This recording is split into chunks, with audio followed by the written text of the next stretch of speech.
오스카상을 받은 여우조연상을 받은 윤여정 씨를 아마 저보다 여러분들이 더 잘 알으시리라 생각을 합니다. 그 조연상 수상 소감을 이렇게 얘기를 합니다. 나는 오늘 내가 있기까지는 아이삭 정이 있었기 때문에 내가 오늘 있는 것입니다. 바로 이 내가 엄청난 조연상을 받을 수 있었던 것은 아이삭 정 때문입니다.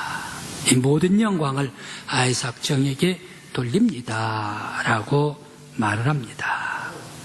자신이 오스카상을 받을 수 있었던 것은 나를 있게 해주신 아이삭 정 때문이다. 라는 얘기죠. 오늘 우리 믿음의 성도 여러분, 여러분들께서 이 세상에서 숨을 쉬고 따뜻하고 아름답고 행복한 가정을 주시고 살아가게 해주신 건 먼저는 하나님께서 여러분들을 이 세상에 보내주셨기 때문인 줄 믿습니다. 또한 둘째로 나의 어머님, 나의 아버님께서 나를 낳아주셨기 때문인 줄 믿습니다. 하나님께 먼저 영광 돌리고 또한 우리 부모님들에게, 여러분들의 부모님들 위해 감사할 수 있는 여러분들이 되시기를 바랍니다. 아울러 또 저는 어떻습니까? 제가 이 땅에 태어나면서 저희 아버님은 살면서 아주 성실하게 하나님의 교회에 헌신하면서 죽도록까지 헌신하면서 102세로 하나님의 부르심을 받았습니다. 또한 저희 어머님은 따뜻하고 자상한 그런 사랑으로 품어주시고 새벽마다 가가지고 어머님 아버님과 함께 가서 기도하시면서 나를 자라게 해주셨던 어머님, 사랑을 베풀어 주셨던 어머님이셨습니다. 저는 지금도 저의 아버님, 어머님의 자녀가 되었다라는 것에 대해서 아주 자부심을 갖고 있습니다. 아마 저뿐만이 아니라 여러분들께서도 똑같이 나의 어머님, 나의 아버님께서 나를 낳게 해주신 것, 나의 어머님, 아버님 되주신 것 자부심을 가지실 줄 믿습니다. 그 부모님들 위해 더욱더 효도하고 또한 부모님들 위해 하나님께서 크신 건강과 축복을 베풀어 주시길 간절히 기원합니다. 송강정철은 백발이라는 한 시를 썼습니다. 이렇게 읊고 있습니다. 산우야명죽 초충축은상 류년 나가주 백발 불금장. 저도 잘 모르겠습니다. 그런데 이것을 이렇게 해석을 해 놓았습니다. 산속에 내리는 비 밤새 대나무를 울리고 풀벌레 우는 소리는 내 곁에 책상 곁에 와서 가을을 벌써 알리는구나. 세월이 흐르는 듯 내 머리에 흰머리 어찌 막대로 막을 수가 있으리요 라고 시를 읊고 있습니다. 오늘의 말씀은 백발입니다. 모든 사람들에게 오는 백발입니다. 정철은 백발을 절망적으로 노래를 했습니다. 그런데 오늘 성경 잠언의 말씀은 백발을 영화로운 면류관으로 노래를 했습니다. 백발은 모든 어머님, 아버님, 나의 어머님, 나의 아버님, 여러분들의 부모님에게도 똑같이 내려앉을 줄 믿습니다. 그 백발이 서린 어머님을 바라보면서 성령님께서 무엇이라 말씀해 주시는지 주의 음성 듣는 어버이 주일이 되시길 간절히 기원합니다. 왜 오늘 성경의 본문 말씀에 백발은 영화의 면류관이라고 말씀을 했을까요? 오늘날 많은 사람들은 흰머리가 나지를 않도록 하기 위해서 무지 애를 쓰는 것 같아요. 흰머리가 나기 시작하면 어떻게 합니까? 하나씩 뽑아버려요. 뽑다 안 되면 어떻습니까? 너무너무 흰머리가 많으면 그냥 까만 물을 들여버려요. 그도 안 되면 어떻습니까? 어떻게 어떻게 해서라도 지체시키는 것이 바로 이 흰머리가 아닌가. 그런데 백발이 영의 면류관이라면 빨리 맞아들여야 될 텐데 왜 모든 세상 사람들은 한결같이 백발이 느리게 오도록 지체시키고 뽑아버릴까 생각을 해봅니다. 또 왜 백발은 영화의 면류관이라 말하면서 공의로운 길에서 얻는다라고 말씀을 주시고 있을까요? 왜 이 영예로운 면류관을 꼭 의로운 길에서만 얻게 된다라고 오늘 성경 말씀에서 한정시키고 있을까요? 모든 노인들은 다 백발이 있다라고 해가지고 면류관 받는 게가 아닌가. 모든 노인들은 다 늙어지면 이 면류관 받아 쓰는 것이 아닌가. 왜 이렇게 공의로운 길을 가는 곳에서 얻는다라고 한정을 시키고 있을까 생각을 해봅니다. 영화의 면류관에서 영화라는 말을 히브리어로 티푸아라라고 얘기를 합니다. 파르라고요. 파르라는 말에서 파생이 됐는데요. 자랑이란 말이랍니다. 이 영예, 영화 이런 말은. 그러면서 아주 자부심, 자랑, 바로 이것을 영화다라고 얘기를 합니다. 또 면류관은 아타라에서 오는 말입니다. 관, 상급을 받다, 관을 쓰다라는 그런 말에서 나온 말입니다.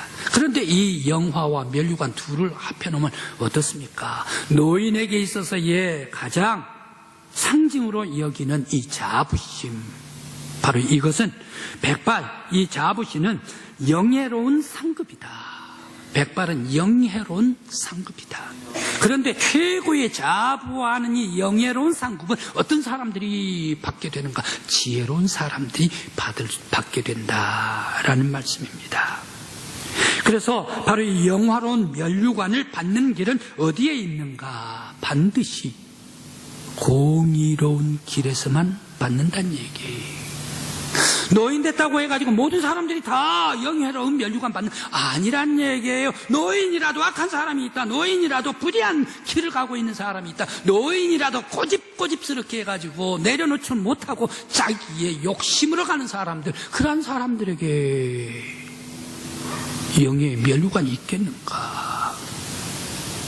오직 여호와 하나님의 명령을 받았다 하면 힘을 다하여, 뜻을 다하여, 정성을 다하여 하나님을 사랑하고, 또한 그뿐만이 아니라 바로 이러한 따뜻한 믿음의 정성을 가지고 젊은 사람들에게, 또한 많은 후배들에게 예수 그리스도의 삶을 닮아가지고 그들에게 빛으로 나타내줄 때, 인도할 때에 그러한 사람이 곧 면류관, 명화의 면류관을 받는다. 이 말을 종합해보면 어떻습니까?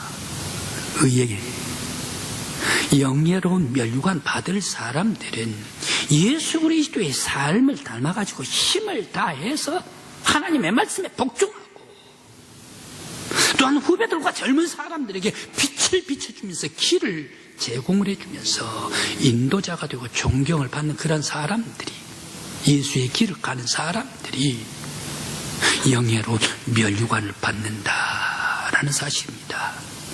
오늘 우리 강국교회 모든 어르신 여러분들, 우리 믿음의 성도 여러분들, 우리 하나님께서 의의 영화로운 면류관 주실 때에 다 의의 길에서 면류관 쓸 수 있는 저와 여러분들이 되시기를 간절히 기원합니다. 영예로운 상급을 받기 위해서 우리 어르신들은 노인의 때가 어떤 때인가, 이것을 몰라서는 안 될 것입니다. 노년기는 어떠한 때입니까? 노년기는 손실이 오는 때입니다. 육체적으로, 체력적으로 손실이 오지요. 근육이 다 빠져나가지요. 그러면서 사회적인 활동이 점점 멀리 갔다가 제약이 돼서 사회적인 손실이 오지요. 경제적인 손실도 많이 옵니다. 옛날에는 내가 경제적으로 베풀던 사람이 이제는 의존해가지고 받아야 하는 사람이다. 그리고 또 정서적으로, 그러다 보니까 정서적으로도 손실이 옵니다. 그래서 손실의 때가 노인의 때다라는 사실입니다. 그런데 꼭 노인의 때는 부정적인 손실의 때만 오는 것인가? 또 긍정적인 것도 있습니다. 완숙해지는 때다라는 사실입니다. 이런 여러 가지 많은 손실이 있으나 그 모든 것들을 다 신앙으로 극복하고 믿음으로 이겨가면서 완숙해지는 때가 바로 이 노인의 때다라는 사실입니다. 이제 우리 믿음의 성도들께서는 이러한 손실의 때의 신앙에 준비를 해가지고 완숙해짐으로 말미암아 주 앞에 나아갈 수 있는, 그러며 주님께 칭찬받을 수 있는 우리 성도들이 되시기를 간절히 기원합니다. 노년기라고 해가지고 모두가 다 과거를 먹고 사는 것만은 아닙니다. 노년기에 새로운 일을 만날 수 있습니다. 새로운 것을 할 수가 있습니다. 바로 그것은 무엇입니까? 노년기에는 변화를 수용해야 한다라는 사실입니다.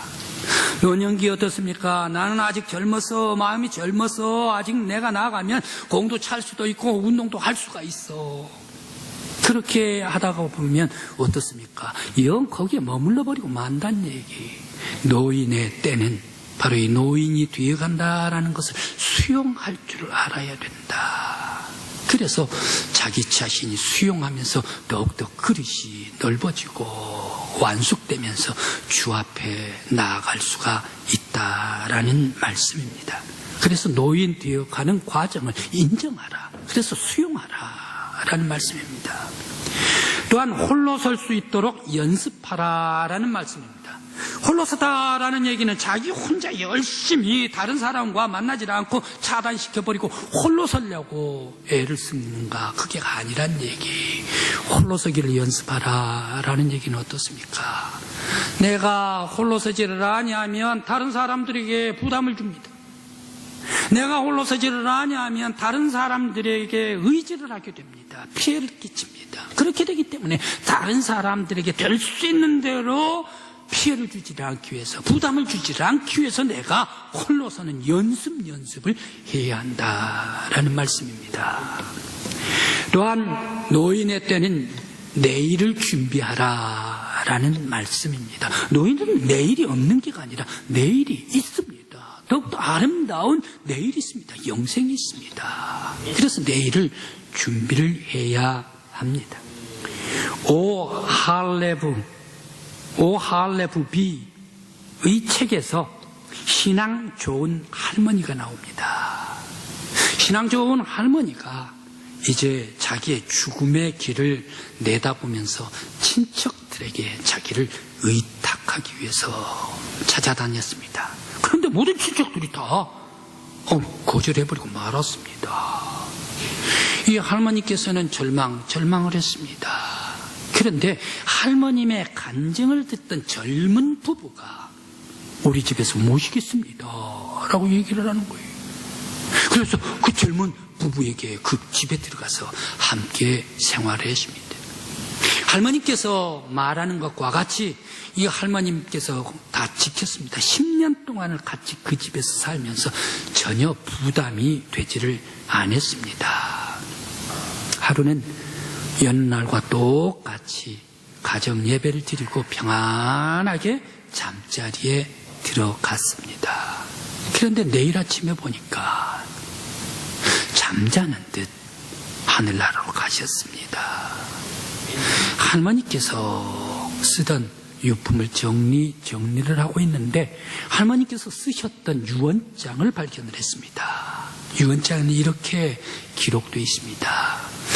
마치 어머님과 같이, 내 어머님을 모시는 것과 같이 나를 섬겨준 젊은 부부에게 감사합니다. 이런 글을 남겼습니다. 그러면서 젊은 부부에게 축복하는 말을 남겼습니다. 그러면서 그에게 유산을 이 젊은 부부에게 남겨놓고 떠나갔습니다. 이사야서 46장 3절과 4절 말씀에 이렇게 말씀을 주십니다. 야곱의 집이여, 이스라엘 집에 남은 모든 자여, 나를 들을지어다. 배에서 나무로부터 내게 안겼고 태에서 나무로부터 내게 품기운 너희여, 너희가 노년에 이르기까지 내가 그리하겠고 백발이 되기까지 내가 너희를 품을 것이라. 내가 지었은즉 안을 것이요 품을 것이요 구하리라 라고 말씀을 주십니다. 이제 우리 믿음의 모든 성도 여러분, 여러분들이 비록 늙어간다 하더라도 백발이 있다 하더라도 하나님께서는 여러분들을 창조해 주셨기 때문에 여러분들을 품어주시고 안아주시고 구해주실 줄 믿습니다. 모든 어머님, 아버님 여러분들, 하나님의 따뜻한 품속에서 날마다 독수리처럼 새 힘을 얻는 여러분들이 되시기를 간절히 기원합니다.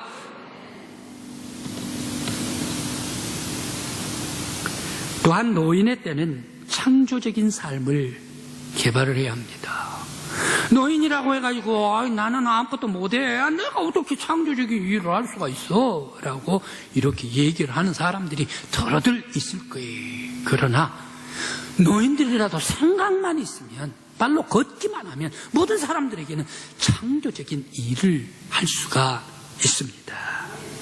아브라함은 70세에 하나님께서 명령하십니다. 갈대아 우리의 사람 땅을 거쳐서 부엘세바로 내가 지시할 땅으로 가라. 명령하시니까 그 명령 받잡고 그대로 늙으신 아브라함이 바로 이 언약의 땅으로 이사를 나오지 않습니까? 또한 모세 80세 미디안 땅에서 양치기를 하고 있었는데 하나님께서 명령하십니다. 너는 히브리 이스라엘 백성들을 위하여 저 애굽에서 언약의 땅으로 데리고 오라라고 하나님께서 명령하실 때에 이 모세는 그대로 80세에 바로 이스라엘의 지도자가 되었습니다. 그러면서 적과 꿀이 흐르는 축복의 땅으로 요단강을 건너기까지 함께 동행했던 사람이 바로 이 모세였습니다. 동행하면서 40년 동안 같이 이스라엘 백성들과 함께 광야를 지났지 않습니까? 또한 야곱은 어떻습니까? 야곱 창세기 48장의 말씀에 아들, 딸들 참 아들 많이 낳았습니다. 12아들을 낳았습니다. 12아들 그 손주들에게 전부 다 축복을 합니다. 바로 이때가 죽기 직전에 야곱이 다 축복을 하면서 떠나갔습니다. 여인 룻도, 여인 나오미도 그 룻에게 자녀를 얻고 생산하고 나서 바로 이 룻이 자녀를 얻었습니다. 다윗 임금님의 할아버지 오벳을 얻었습니다. 그런데 나오미와 룻이 늙어서 함께 다 이 자녀를 기르면서 그 다윗 임금님의 왕통의 계보를 활짝 열었던 사람이 바로 이 어머니 나오미였습니다. 이와 같이 연세 드신 사람들도 하나님께서 명령을 주시고 하나님께서 창조적인 그러한 일을 하게 해 주십니다. 그 일은 무슨 일입니까? 축복하는 일이다. 그 일은 무슨 일입니까? 아들, 딸들, 자손, 손자들, 손녀들을 축복하는 일이, 이보다 더 큰 일이 어디 있겠습니까? 제가 신방을 갔는데 가장 기억에 남는 할머님 집사님이 계십니다. 서울 평창동에 사시는 할머님이십니다. 신방을 갔습니다. 그런데 그 집에 내력을 쫙 봤더니 남편도 의사요, 아들도 의사요, 며느리도 의사요. 그런데 지금 누구를 데리고 있나? 다 병원으로 나가버렸기 때문에 이제 갓 돌 지나서 걷는 그런 돌박이 아이가 있었습니다. 이 손자하고 같이 집을 지키고 있었습니다. 그리고 신방을 가서 딱 앉았는데 제가 앉다 보니까 저 신방상, 예배상을 앞에 놓았습니다. 그 앞에 손자 아이 책상도 딱 놓아줬습니다. 그 어린 애 보고 예배드리자라고 얘기를 하니까 아이가 성경을 가지고 와요. 그 조그만 아이가. 그러면서 이 할머니는 어떻게 합니까? 그 아이 손자에게 반드시 존댓말을 씁니다. 그랬습니다. 성경 가지고 오세요. 이렇게 하세요. 저렇게 하세요. 우유 먹을 시간입니다. 영어는 어떻게 됩니까? 한글말로 어떻게 됩니까? 책장을 넘기면서 그림을 보여주면서 할머니가 영어를 가르쳐주고 한글을 가르쳐주고 그러면서 할머니가 우유를 먹여주고 시간에 따라 아이와 함께 얘기를 해주는데 깍듯하게 존댓말을 쓰면서 이 아이를 양육을 해요. 그야말로 양육이에요. 그래서 저는 이제 한 30년이 지났습니다만은, 그런데 바로 이 아이가 어떻게 자랐을까? 이 할머님의 신앙 속에서, 그러면서 따뜻한 사랑의 양육 속에서 자란 이 아이 어떻게 자랐을까? 나이가 벌써 30세가 됐었으면, 할머님께서 기도하는 대로 자랐다면 아마 지금쯤 인턴이나 레지던트를 하고 있지 않았을까? 이 아이를 꼭 좀 보았으면 좋겠다라는 그런 생각을 해봅니다. 어렸을 때부터 신앙적으로 아이들을 존경하며 사랑하며 자존감을 심어주면서 자라게 할 때에 이 아이가 무럭무럭 사랑스럽게 안정감을 가지고 사랑받고 자라고 존중감이 생기면서 자라더란 얘기. 어머님이 계시고 가정에, 그러면서 할머님, 할아버님이 함께 계시는 자녀들, 손자들은 좀 달라요. 아이들이 학교에서나 교회에서나 아이들이 모여 있을 때 좀 달라요. 다른 것을 느껴요. 그런데 저는 이제야 발견을 했습니다.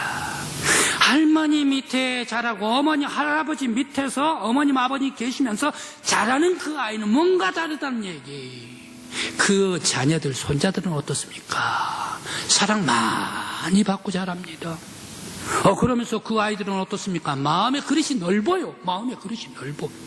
그러면서 다른 사람들 화낼 줄 모르고 참고 인내할 줄을 알더란 얘기. 그러면서 다른 사람들을 생각할 줄 알게 되더라라는 얘기입니다. 왜 그랬습니까? 할머니 밑에, 할아버지 밑에 자라다가 보니까 어떻습니까? 엄마와 자녀들 사이보다 할머니, 손자, 할아버지, 손자 사이, 손녀 사이가 훨씬 더 신뢰성이 있답니다. 사랑이 더 있답니다. 왜 그런가 했더니, 할머니, 할아버지들은 손자들을 근본적으로 책망하지를 않아요. 때리지를 않아요. 모든 것을 다 받아줘요. 그러면서 아이들을 어떻게 자라게 합니까? 칭찬을 해줘요. 칭찬을 하다가 보니까 어떻습니까? 바로 이 손자들이 할머니, 할아버지를 좋아하더란 얘기. 그러면서 칭찬해 주니까 바로 이 자녀들이 자존감 있게 자라더란 얘기. 때로는 엄마들은 화를 낼 때도 있고 아빠들은 회초리를 때릴 때가 있지 않습니까? 그런데 절대 아니란 얘기. 그런데 또 할머니, 할아버지와 손자들이 왜 이렇게 가깝나 했더니, 아이들이 자꾸 물어본대요. 할머니, 할아버지한테. 할머니 이거 뭐예요? 할아버지 이거 뭐예요? 자꾸 물어본대요. 그러니까 할머니, 할아버지들은 어떻습니까? 이제 나는 다 쓸모가 없어, 이게가 아니라 얘가, 이 손자들이, 손녀가 나한테 물어보네. 이것을 다 가르쳐줘야 되겠다, 저것도 가르쳐줘야 되겠다, 이렇게 하다가 보니까 할머니, 할아버지들이 인정을 받게 된다는 얘기예요. 손자들한테 말입니다. 그러니까 더 많은 것을 가르쳐주려 생각을 하다가 보니까 할머니, 할아버지와 손자, 손녀가 더욱더 친밀하고 가까워진다. 그러다가 보니까 학교에서 집으로 오면 늘상 빈집이 아니고 할머니께서 항상 계시는 집이란 얘기. 그러니까 텅 비지 않고 사랑이 있고 안정감이 있고 또한 따뜻한 사랑과 칭찬이 있으니까 자존감이 있고 이런 자녀가 되더라라는 말씀입니다. 이건 엄청난 축복입니다. 할머니, 할아버지에게 엄청난 하나님께서 창조적인 기회를 주신 일입니다. 그런데 어떤 어머니, 어떤 시어머니, 어떤 친정어머니께서는 어떻게 됩니까? 결혼을 딱 시킵니다. 그렇게 해가지고, 야, 너희들 애 낳으면 우리 집에 맡기려고 생각 아예 하지를 말어. 애 오면 시끄러워. 그리고 애 오면 어지러워. 그리고 나도 이제 겨우 내 삶, 내 시간 나도 살아야 될 것 아니야. 그러니까 나한테 봐달라고 맡기려고 생각을 아예 하지를 말어 라고 딱 끊어버린 할머니, 어머니, 아버지들이 계십니다. 바로 이것은 무엇입니까? 바로 내게 주실 손자들, 손녀들에게 엄청난 하나님의 사람을 안정감 있게 훌륭하게 자랄 수 있는 것을 던져버린 그러한 삶이 되어버리고 만다라는 얘기입니다. 이제 우리 믿음의 성도 여러분, 할머니, 할아버지 여러분, 바로 하나님께서 나를 왜 이렇게 연령으로 늙어가게 해주시는가? 이 속에 창조적인 바로 이 하나님의 역사가 있다. 손자들을 축복하고 자녀들을 사랑할 때에 바로 이 손자 손녀들이 이 땅 위에 이 나라를 위해 하나님의 영광을 위하여 더욱더 훌륭한 자녀가 되게 하라. 바로 이러한 기회를 할머니 할아버지들에게 주신 줄 믿습니다. 이제 이 기회를 던져버리지 말고 오히려 더욱더 기도하면서 받들어서 섬김으로 말미암아 주께 영광 돌리며 세계 속에 위대한 요셉과 같은 한나와 같은 에스더와 같은 여호수아와 같은 능력 있는 아들 딸들이 어여쁘고 사랑스러운 손녀들이 되게 해주시기를 간절히 기원합니다. 인생은 살아가면서 어떻습니까? 갈수록 길이 아름다워야 합니다. 젊은 한 부부에게 아이를 지금 막 낳았습니다. 그런데 한 유언자가 왔습니다. 아이를 안고 떠나가라. 떠나가면 다음 길이 더욱더 아름다운 길일 것이다. 그러면서 지금 이 길, 처음 길보다 더욱더 마지막 길이 더 아름다운 길일 것이다. 떠나가라 라고 얘기를 했습니다.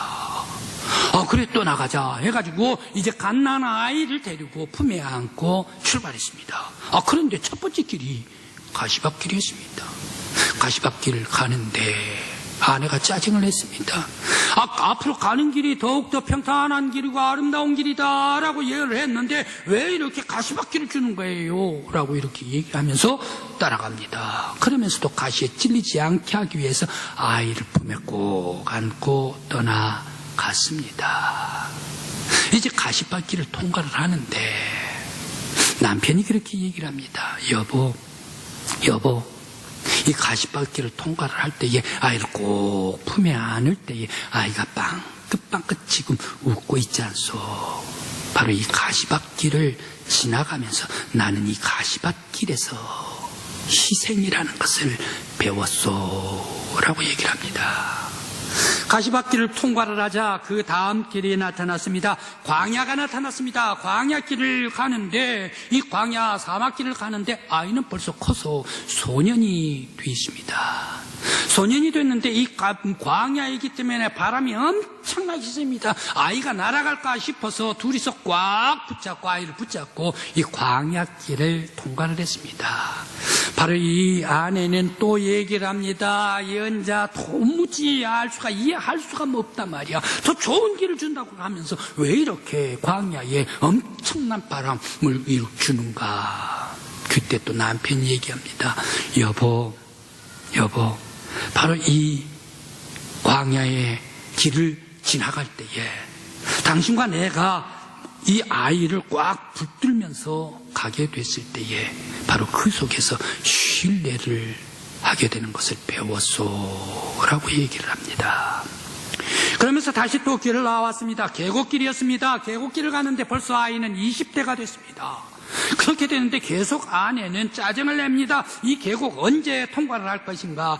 그런데 그 얘기를 하고 있는데 금시 계곡을 통과를 했습니다. 통과를 할 때에 남편이 이렇게 얘기를 합니다. 바로 이 계곡 속에 통과를 할 때에 우리들은 희망을 깨달았지 않소 라고 얘기를 합니다.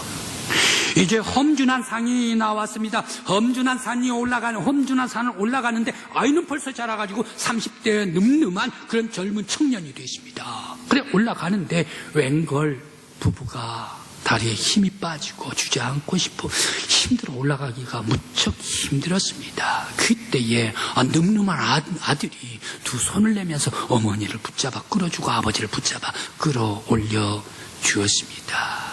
또 아내는 짜증을 냈습니다. 그때 남편은 달랩니다. 여보, 내 아들이 험준한 산을 올라갈 때 손을 내밀 때 당신은 그 손에 안으겠고 행복했고 나도 행복했지 않소. 바로 이 손을 내밀 때에 그 따뜻한 사랑의 온기를 느꼈지 않소 라고 얘기를 합니다. 이제 산을 다 넘고 예언자가 예언했던 마을로 들어가게 되었습니다. 마을에 도착했을 때는 아들이 벌써 40대가 되었습니다. 도착하자마자 남편은 먼저 눕게 되었습니다. 남편의 병 간호를 하면서 아내는 또 불평을 했습니다. 도무지 예언자의 말을 믿을 수 없고 우리들은 이것이 목표였는가라고 불평을 늘어놓으려고 할 때에 석양에 해가 출렁거렸습니다. 그때 하늘문이 환하게 열렸습니다. 천군 천사가 찬양을 하면서 내려왔습니다. 그러면서 천군 천사가 찬양을 하면서 내려오면서 남편을 부르러 왔습니다. 남편은 그 천군 천사를 바라보면서 천사들이 날 부르러 환한 천국에서 오고 있네 라고 얘기를 하면서 떠나갔습니다. 바로 그 얘기를 하면서 떠나가는 남편의 눈을 감겨줄 때에 이제야 아내는 예언자가 얘기했던 것을 깨달았습니다. 머리를 끄덕끄덕거리면서 처음보다 나중이 더 좋았다라는 얘기를 이제야 깨달았습니다 라고 끄덕끄덕했습니다. 성도 여러분, 바로 이것이 인생입니다. 지금 여러분들은 어떠한 인생길을 걷고 있습니까? 이제 광야의 길을 걷고 있습니까? 가시밭길을 걷고 있습니까? 여러분들의 어머님, 아버님, 나를 낳아주신 어머님, 아버님은 어떤 길을 걷고 있습니까? 험준한 산을 걷고 있습니까? 험준한 산을 넘어가고 있습니까? 바로 우리의 어머님, 아버님, 어느 길을 걷고 있습니까? 오늘 어버이 주일 나를 낳아주신 어머님, 아버님을 생각하면서 더욱더 주님 앞에서 내 부모를 효도할 수 있는 저와 여러분들이 되시기를 간절히 기원합니다. 기도드리시겠습니다.